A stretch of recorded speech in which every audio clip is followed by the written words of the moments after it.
Olá, meu nome é Wanda, tudo bem com vocês? A história de hoje é de alguém que conta histórias. É a história do livro, de Ruth Rocha e Otávio Roth. O livro, do jeito que nós conhecemos, impresso em papel, apareceu no século XV, quando John Gutenberg inventou a prensa de tipos móveis. Essa invenção foi uma verdadeira revolução.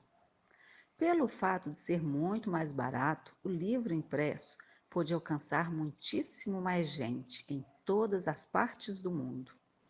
O livro popularizado modificou a educação, democratizou a informação e o conhecimento. O surgimento do livro foi um marco para o fim da Idade Média. Mas antes de ter a forma que tem hoje, o livro já existia. Na verdade, desde que o homem é homem, quer dizer, há mais ou menos 1 milhão de anos, ele vem deixando marcas de sua passagem pelo mundo. Desde os tempos da caverna, quando homens primitivos desenhavam e gravavam nas paredes de pedra imagens maravilhosas de bois, cavalos e bisões. Essas imagens nos contam que o homem, na época em que pintou essas figuras, tinha senso artístico, noção de proporções e capacidade de cumprir um planejamento.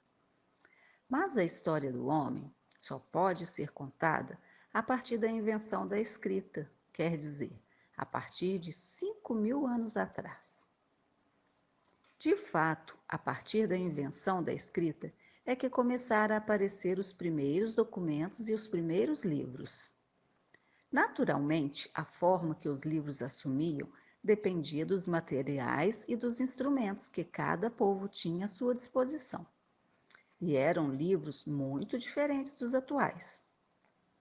Quando se escrevia sobre barro, madeira, metal, ossos e bambu, materiais rígidos que não podiam ser dobrados, os livros eram feitos de lâminas ou placas separadas. Os materiais flexíveis, como tecido, papiro, couro, entre casca de árvores e, finalmente, papel, permitiam outras soluções, como as dobras e os rolos. Os primeiros livros feitos pelo homem há 5.000 anos eram de barro, na forma de pequenas lajotas. Eram coleções de documentos como testamentos, contas, cartas.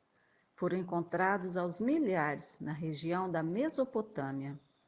Essa região se chama assim por estar situada entre dois rios, o Tigre e o Eufrates.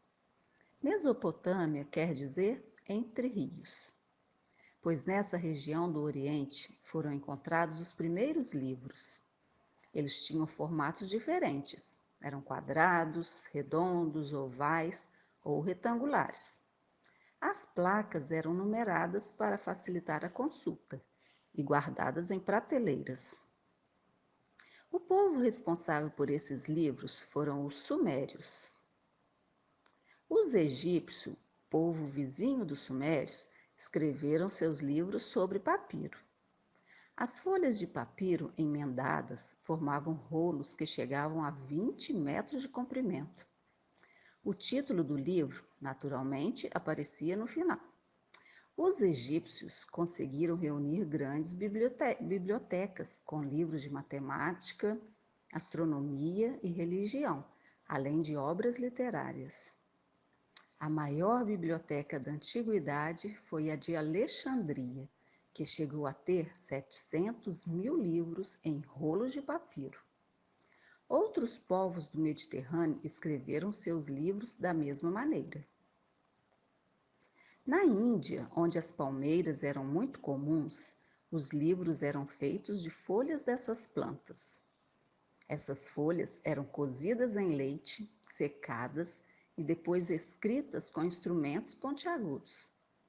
Depois passava-se fuligem sobre as folhas para que a escrita ficasse mais nítida.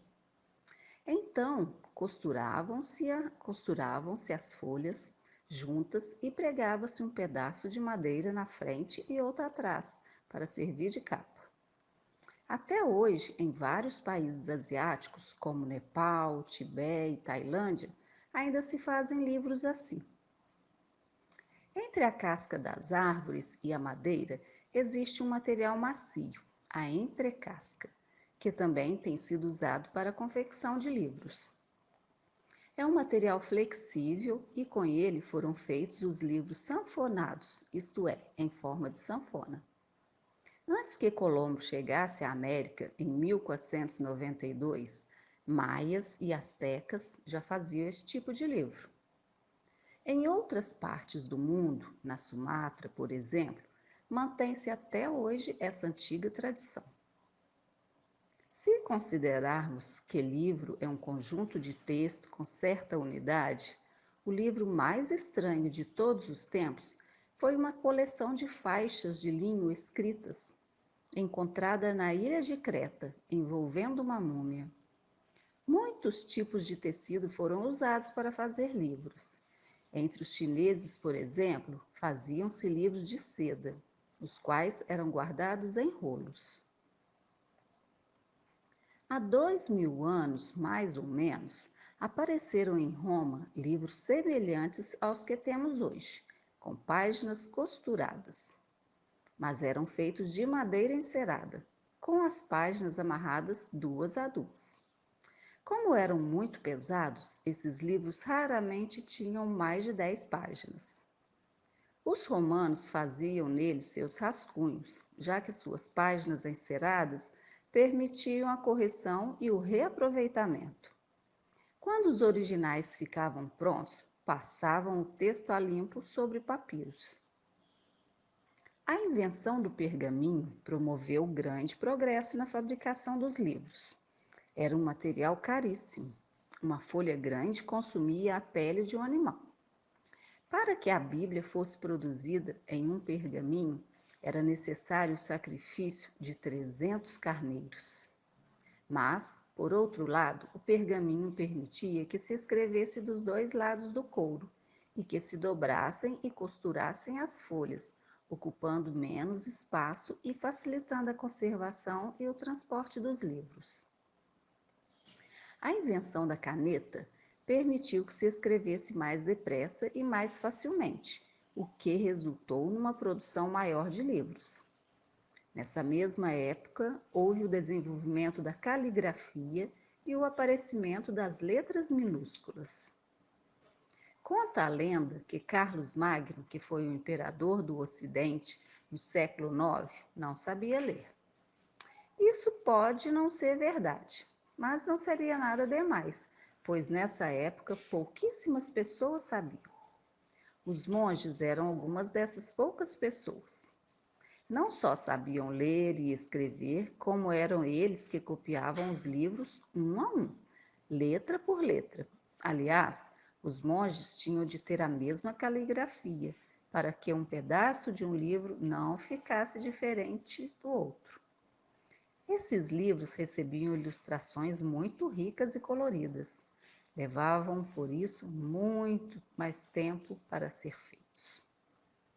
Quando Gutenberg inventou a prensa de tipos móveis, por volta do ano de 1440, já existiam outros processos de impressão. Conta-se que no ano 700, no Japão, a imperatriz Shotoko mandou imprimir 1 milhão de cópias de uma oração budista para distribuir. Mas nesse tempo era preciso entalhar todo o texto na madeira para imprimir. Por isso, a matriz não podia ser reaproveitada. Os chineses conheciam o papel desde o primeiro século da era cristã, 1000 anos antes de Gutenberg. Já se faziam na China livros impressos em papel. Mas o papel só seria difundido na Europa a partir do século XIV. Apesar de ter sido levado para a Espanha pelos árabes no século XII. Mas foi a invenção de Gutenberg que realmente abriu o caminho para a popularização do livro, para o desenvolvimento da imprensa e para a democratização da educação. O livro tem sido, durante os últimos séculos, o instrumento mais importante do desenvolvimento intelectual e espiritual do homem e da possibilidade de aprender e progredir. Com o livro, viaja-se para o passado e para o futuro. Conhecem-se o pensamento e a fantasia de outras pessoas e de outros povos. Aprende-se nos livros a conhecer a ciência, a apreciar a arte e a avaliar o que é certo e o que é errado. E o livro tem na sua forma, que levou tantos anos para ser aperfeiçoada, sua maior arma. De fato, pelo seu tamanho e formato, ele pode ser levado a qualquer parte e consultado com facilidade a qualquer momento. O grande progresso tecnológico da época faz prever o aparecimento ou o aperfeiçoamento de instrumentos de leitura tão ou mais eficientes que o livro. Talvez estejamos hoje às vésperas de uma revolução tão importante quanto a de Gutenberg. Mas todo o conhecimento e toda a tecnologia necessários para o estudo e o aperfeiçoamento desses instrumentos ainda vêm, necessariamente, por intermédio do livro. E assim termina a história de quem conta tantas histórias. Quem gostou, bate palmas, por favor.